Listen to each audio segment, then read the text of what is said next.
지난주부터 우리가 인사를 바꾸었는데 어떻게 인사를 바꾸었죠? 네, 당신은 질투나는 사람입니다. 이렇게 인사를 바꾸었습니다. 인사를 잘해야 된다고 말씀을 드렸으면 당신은 질투하는 사람입니다. 그러면 안 됩니다. 당신은 질투가 나는 사람입니다. 이렇게 인사할 수 있기를 바랍니다. 옆에 분 바라보면서 당신은 진짜 질투나는 사람입니다. 이렇게 한번 인사해 볼까요? 자, 시작. 당신은 진짜 질투나는 사람입니다. 질투나는 사람입니다. 할렐루야. 네, 하나님의 사람들은 주변 사람들에게 질투를 불러일으켜야 합니다. 보기만 해도 그냥 막 시기가 나고 질투가 날 만큼 더 잘 살고 더 거룩하고 더 구별되게 사는 삶, 이것이 바로 믿음의 사람의 모습입니다. 우리의 모습을 바라보면서 주변이 시기가 나고 질투가 나서 우리 속에 거하시는 하나님을 발견할 수 있는 복음의 통로들이 될 수 있기를 주님의 이름으로 축원합니다. 지난주에 우리는 그 이방인에게 복음이 흘러간 이유를 함께 나누었습니다. 원래 복음의 물줄기가 유대인들에게 향했다가 이제 이 복음의 물줄기가 이방인들에게로 흘러갑니다. 이방인을 향해서 하나님이 구원의 팔을 벌리십니다. 하나님께서 왜 이방인에게 이 복음을 흘려보내시고 팔을 벌려주십니까? 그건 역시 질투가 나게 하기 위함입니다. 유대인들이 이래도 안 돌아오고 저래도 안 돌아옵니다. 그래 마지막에 하나님께서 선택하신 방법은 이방인들에게 구원의 팔을 벌려 그들을 안아주십니다. 복음의 떡을 그들에게 먹임으로 말미암아 하나님 안에서 유대인들이 예수 그리스도의 풍성한 생명을 누리고 즐겁고 행복해하는 모습을 바라보면서 하나님 밖에 있었던 유대인들이 질투를 통해 하나님께로 돌아오게 하시려고 이방인들에게 복음의 물줄기를 흘려보내셨습니다. 여러분, 우리를 하나님의 자녀로 구원해 주심도 마찬가지인 줄로 믿습니다. 우리를 구원해 주심은 단순히 예수 믿고 천국 가는 것, 이것 이상의 의미가 있습니다. 천국 가는 것은 당연한 것이고 이 땅에서 우리가 우리 주변 가운데 질투가 나도록 살아달라는 의미가 앞서 우리를 구원해 주신 하나님의 계획입니다. 더 거룩하고 믿지 않은 사람보다 더 친절하고 더 건강하고 더 행복함으로 말미암아 우리의 주변이 우리를 통해서 시기가 나고 질투가 나서 우리 속에 있는 하나님을 발견하도록 하기 위해서 우리를 앞서 구원해 주셨습니다. 여러분들을 통해서 주변이 시기하고 질투함으로 말미암아 하나님께로 돌아오는 축복의 통로, 전도의 통로가 될 수 있기를 축원합니다. 하나님의 사람들은 복숭아 하나를 골라도 다르게 골라야 합니다. 어디 모임 같은 데 가서 복숭아가 소쿠리 담겨서 이렇게 오면은 벌써 손가락의 감각을 통해서 말랑말랑한 게 어떤 게 있나, 그리고 봐서 예쁘고 깔끔한 거 그거 고르려고 하지 않습니까? 여러분, 이것은 누구나 다 할 수 있습니다. 그런데 하나님의 사람은 먼저 벌레 먹은 복숭아, 흠집난 복숭아를 먼저 짚는 것, 이것이 하나님의 사람들의 삶의 모습입니다. 여러분, 조금 숙성 많이 된 거 그거 고른다고 해서 절대로 손해보지 않습니다. 정작 그게 그건데도 불구하고 옆에 있는 사람들은 왜 저래? 왜 저걸 골라? 그러면서 궁금해한다는 겁니다.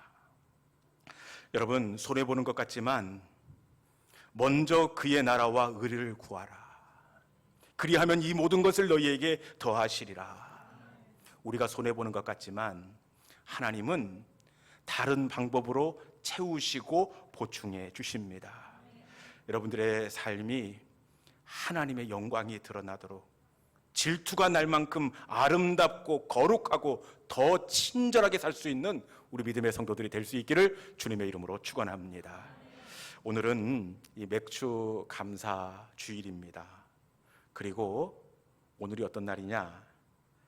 꼭 1년 전 오늘 제가 우리 시온영광교회에 와서 담임 목사 설교 선을 본 날입니다. 네. 선 보고 8월, 9월 2달 뒤에 이렇게 부임을 하게 되었는데 선 본 날짜는 1년, 부임한 날짜는 10달. 이 설교를 준비하면서 10달 동안의 삶을 이렇게 돌아보았습니다. 그런데 우리 하나님께서 10달 동안 참 많은 것으로 채워주시고 좋은 것으로 우리에게 기쁨을 허락해 주셨음을 보게 되었습니다. 지난 해에 10월, 11월, 12월 3달 동안 무려 20명의 새로운 식구가 우리 교회에 등록을 해 주셨습니다. 그리고 지난 전반기에 15분이 등록을 하셔서 10달 동안 35명이 새로운 식구가 되어서 함께 공동체 가운데 예배하고 있습니다. 그리고 장로님 4분을 이렇게 우리가 세우려고 준비를 하고 있고, 안수 집사님 5명, 권사님 30명, 새로운 일꾼 40명이 좋은 일꾼으로 세움받기 위해 준비하고 있습니다. 그리고 수요 예배도 얼마나 은혜가 넘치는지, 지난주 수요일에는 72명, 새벽 예배도 처음에 왔을 때 19명, 18명, 그런데 요즘에는 40명이 넘게 모여서 예배하고 있습니다. 여러분, 모든 것이 우리 하나님의 은혜입니다. 더 우리의 영혼을 기쁨과 만족함으로 채워주는 후반기의 삶이 될 수 있기를 주님의 이름으로 축원합니다. 맥주 감사 주일을 맞이하면서 어떤 설교를 할까 몇 주 전부터 이 본문을 놓고 고민을 했습니다. 그런데 제 마음속에 드는 감동이 그거 다시 하라. 선보러 왔을 때 나누었던 그 말씀, 맥주 감사절에 다시 나누라. 이런 감동을 저에게 허락해 주셨습니다. 여러분, 오늘 이 말씀은 다시 듣는 말씀이 아니라 꼭 들어야 할, 꼭 우리에게 필요한 말씀이 되는 줄로 믿습니다. 이 시간 이 말씀을 통하여 하나님께서 우리 가운데 진짜 기적과 감사가 무엇인지, 맥주절의 의미를 다시 깨닫는 복된 말씀이 될 수 있기를 주님의 이름으로 축원합니다. 오늘 말씀은 이 예수님께서 거라사 지방에 살고 있었던 이 광인을 고쳐주신 사건입니다. 귀신 들린 자를 고쳐주신 사건인데, 이 사건의 결론 부분에 해당하는 말씀입니다. 예수님께서 거라사인에 거했던 그 귀신 들린 자를 고치신 다음에 어떻게 결론을 내고 있느냐. 여러분, 귀신 들린 자를 고쳐주고 그 마지막 결론을 예수님께서 어떻게 맺고 있느냐. 우리 본문 39절에 있는 말씀을 통하여 거라사의 기적이 어떻게 마침표를 찍고 있는지 함께 알아보도록 하겠습니다. 39절 말씀입니다. 자, 시작.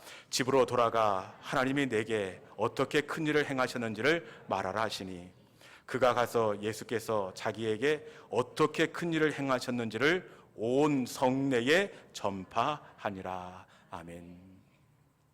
거라사 광야를 고치신 후에 예수님께서 어떻게 결론을 내고 있습니까? 집으로 돌아가라. 집으로 돌려보내고 있습니다. 여러분들은 어떤 느낌이 들지 모르지만 저는 이 결론을 읽을 때마다 왠지 김이 빠지고 허탈한 느낌마저 듭니다. 왜냐? 이 거라사의 기적은 엄청난 반전이 있었던 기적입니다. 우리가 익히 봐왔던 영화나 전래 동화를 봐도 엄청난 기적 다음에는 평범한 일상 집이 아니라 완전히 다른 삶의 자리로 나아가게 하는 것이 자연스러운 흐름 아닙니까? 심지어 심청전을 봐도 심청이가 눈을 뜨고 난 다음에 큰 기적 다음에는 어디로 갑니까? 신봉사 아버지 집이 아니라 궁궐로 들어갑니다. 신봉사의 딸이 아니라 왕비로 그 삶의 신분이 바뀌게 결론이 나고 있습니다. 그렇기에 오늘 거라사의 기적 역시 집으로 돌아가라, 집이 아니라 뭔가 특별한 장소로 그를 보내야 자연스럽게 결론이 날 것 같습니다. 그런데 예수님은 어떻게 합니까? 집으로 돌아가라. 아주 평범한 일상의 자리로 주인공을 돌려보내고 있습니다. 여러분, 왜 우리 예수님은 그 기적 다음에 이 사람을 집으로 돌려보내고 있는 걸까요? 혹시 이 기적이 너무나 소박하고 당연한 기적이기 때문에 그럴까요? 그럴까요? 그렇지 않습니다. 본문 27절 말씀에 보니까 예수님께서 귀신 들린 자를 고치셨다 이렇게 되어 있습니다. 귀신 들린 자. 단순히 귀신 들려서 정신이 오락가락하는 것이 아니라 이어지는 말씀에 보니까 그가 옷을 입고 있지 않다.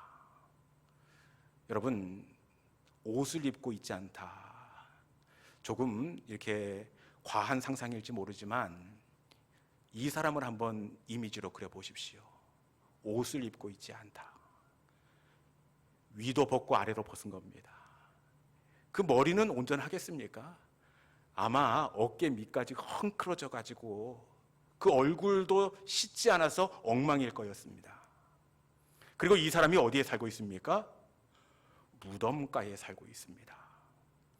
왜 무덤가에 살게 되었느냐? 가족들이 없어서가 아니라 이 사람을 집에다가 이렇게 함께 있고 싶어서 쇠사슬로 묶어 놓습니다.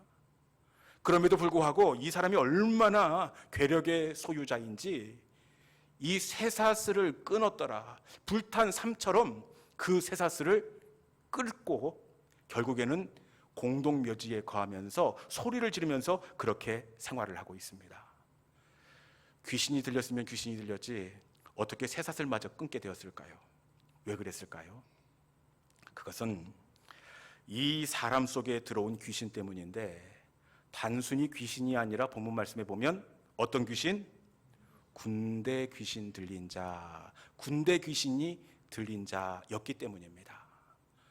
도대체 군대 귀신이 들린 자, 이 말씀도 그림이 보이지 않는데 헬라어 원어에 보니까 군대 귀신 이 단어가 레기온으로 되어 있습니다. 레기온. 이 레기온은 로마 군대의 여단급 규모의 군대 병력을 의미합니다. 그러니까 이 사람 속에 들어온 것은 레기온, 여단급 규모의 군대가 들어와 있는 겁니다. 여단급 규모, 또 여성분들은 감이 잘 오질 않는데 이 여단급은 어느 정도의 규모냐? 이 사병 한 명은 그냥 병사 한 명입니다. 이 사병 10명이 모이면 분대가 됩니다. 분대 4개가 모이면 소대가 되고 소대 4개가 모이면 중대가 되고 중대 4개가 모이면 대대가 되고 대대 4개가 모이면 연대가 되고 연대 4개가 모이는 것이 여단입니다. 뭔지 몰라도 하여튼 되게 만나보다 그런 느낌은 들지 않습니까? 약 5,000명 정도의 군인이 모여 만든 그 규모가 여단입니다.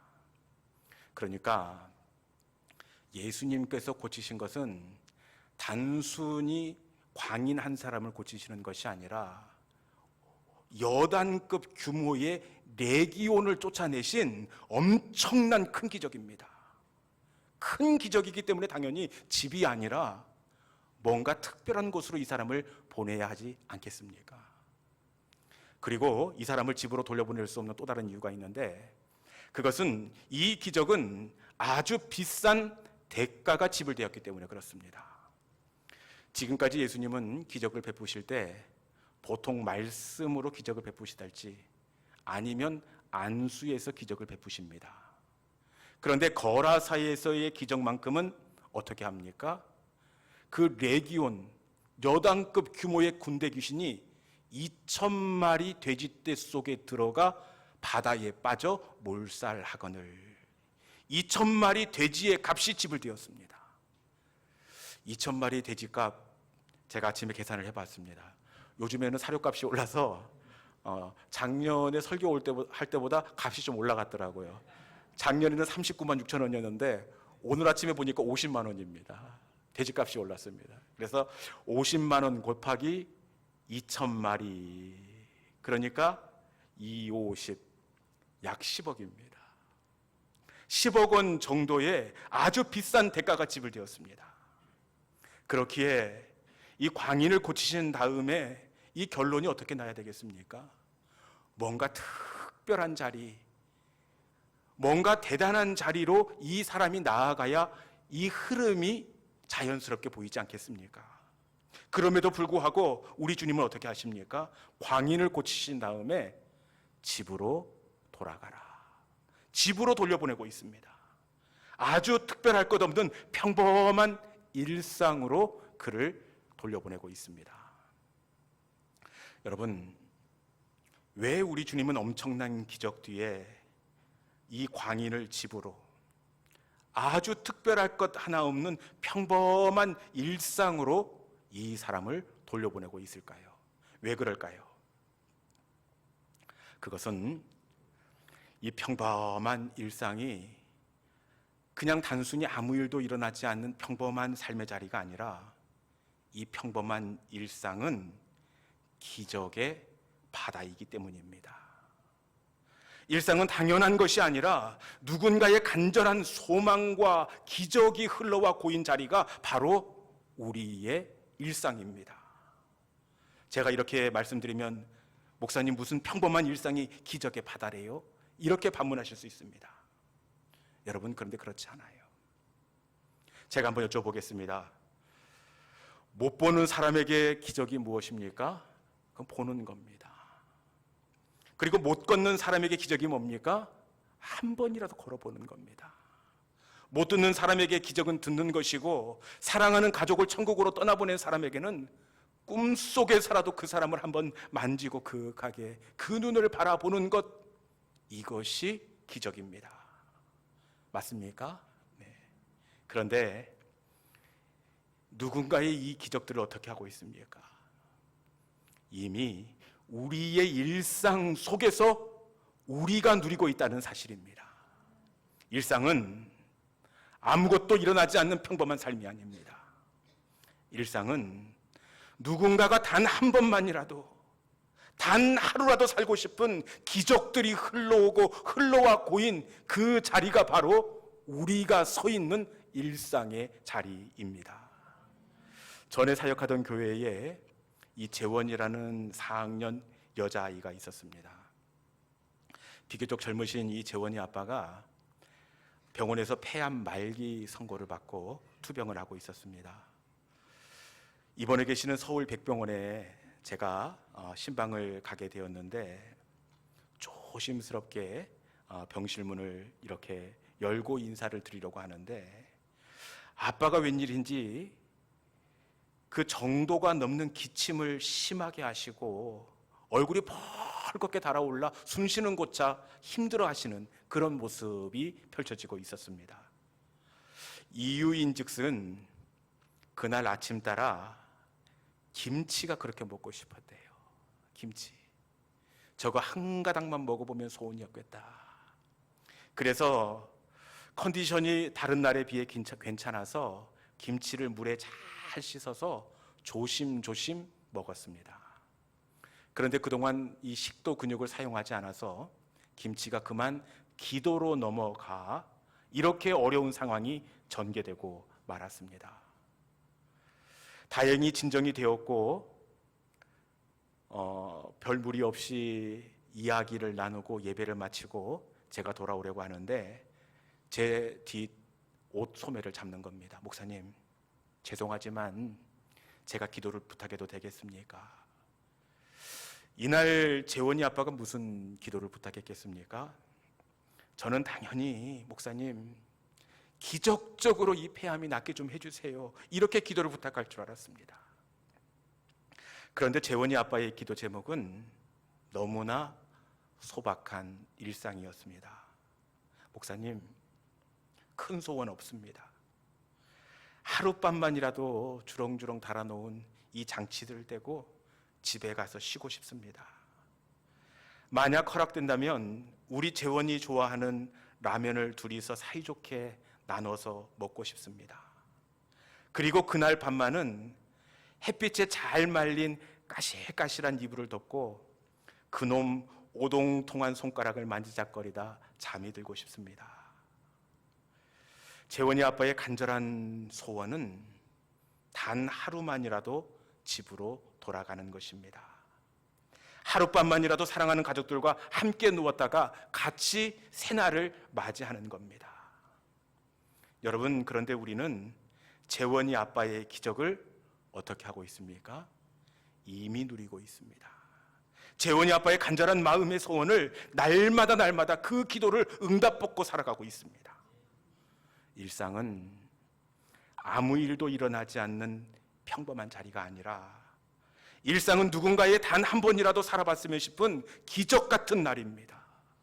일상은 누군가의 간절한 기도 제목을 이미 응답받고 사는 날이 우리의 일상입니다.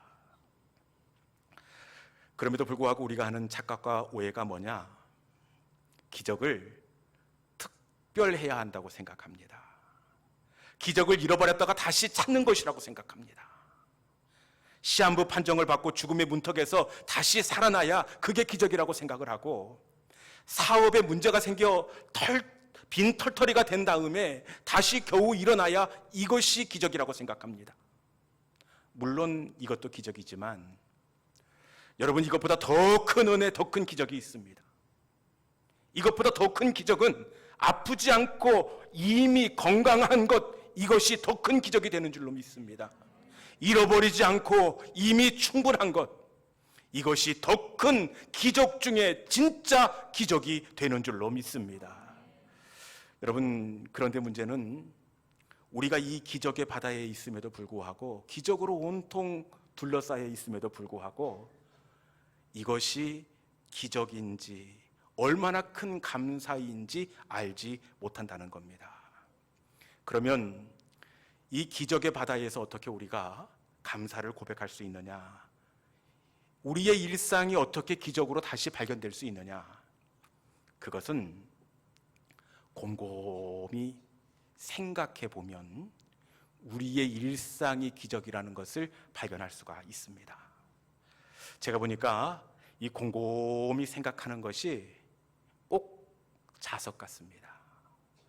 어릴 적 학교 운동장에서 자석을 가지고 놀아보면 이 흙 속에 무슨 철가루가 있겠냐라는 생각이 들지만, 이 자석을 흙에 놓고 이리 굴리고 저리 굴려보면 자석 가득 숨어있던 철가루가 가득 묻어나오게 되어 있습니다.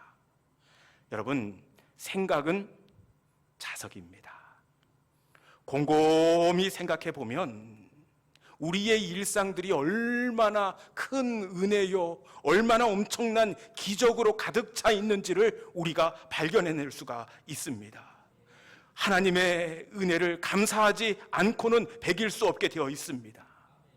여러분, 이 전반기를 마감하는 맥주 감사 주일에 곰곰이 우리의 삶의 자리를 생각해 볼 수 있기를 바랍니다.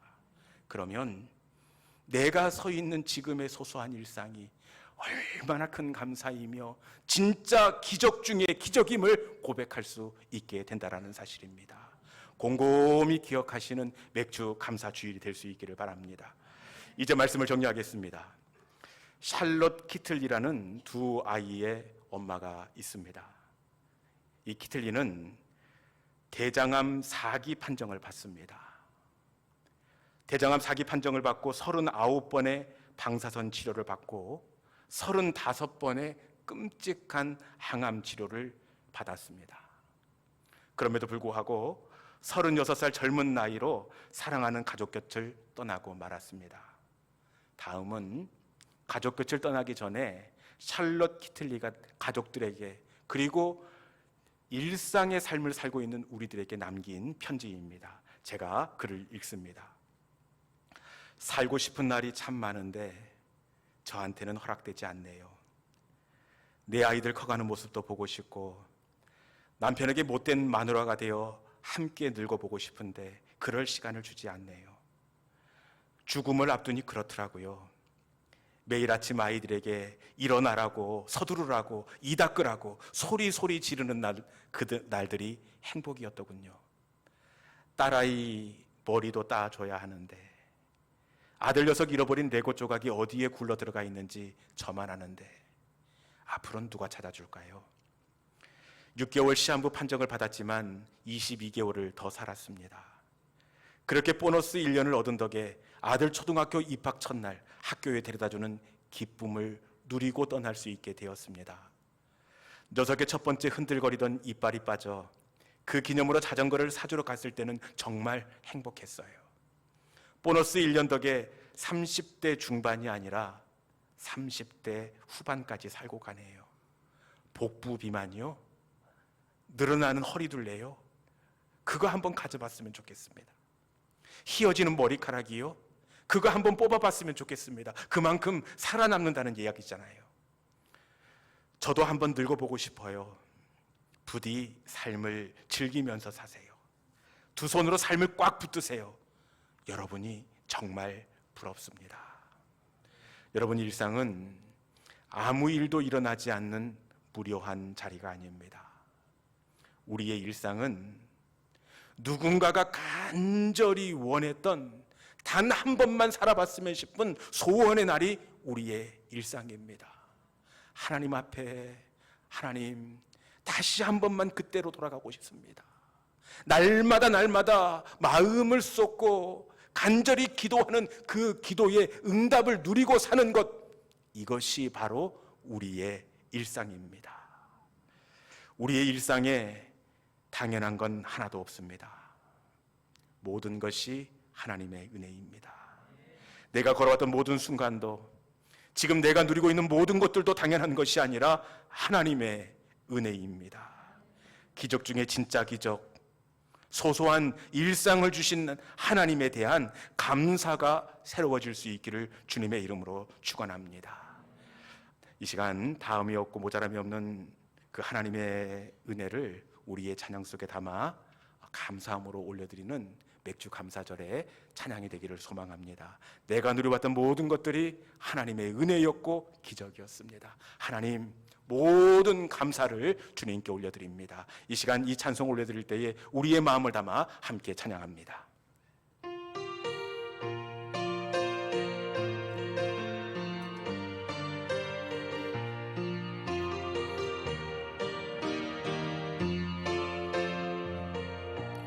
내가 누려왔던 모든 것들이, 내가 누려왔던 모든 것들이, 내가 지나왔던 모든 시간이, 내가 지나왔던 모든 시간이, 내가 걸어왔던 모든 순간이 당연한 것 아니라 은혜였어. 아침 해가 뜨고, 아침 해가 뜨고 저녁에 노을, 봄의 꽃향기와 가을의 열매, 변하는 계절의 모든 순간이 당연한 것 아니라 은혜였어. 모든 것이 은혜, 은혜, 은혜, 한없는 은혜. 내 삶에 당연한 건 하나도 없었던 것을, 모든 것이 은혜, 은혜였어. 다시 한번 말고, 내가 누려왔던 모든 것들이, 내가 누려왔던 모든 것들이, 내가 지나왔던 모든 시간이, 내가 지나왔던 모든 시간, 내가 걸어왔던 모든 순간이, 내가 걸어왔던 모든 순간, 하나님 당연한 것이 아니었습니다. 당연한 것 아니라 은혜였어. 아침 해가 뜨고, 아침 해가 뜨고 저녁에 노을,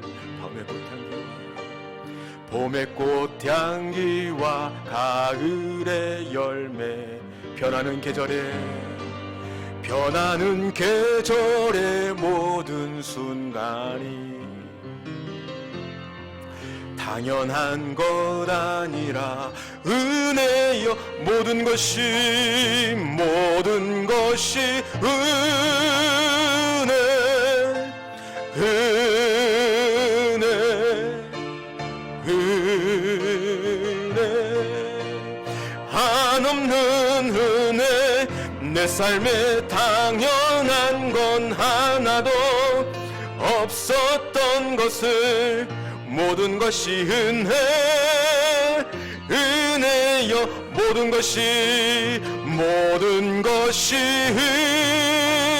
은혜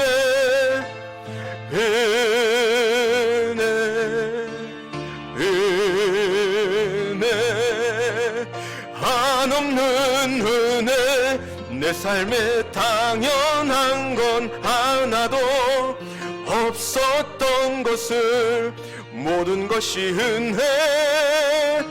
은혜였소 모든 것이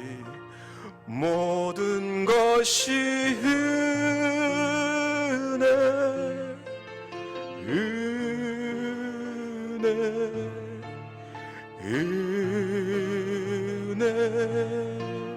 한없는 은혜 내 삶에 당연한 건 하나도 없었던 것을 모든 것이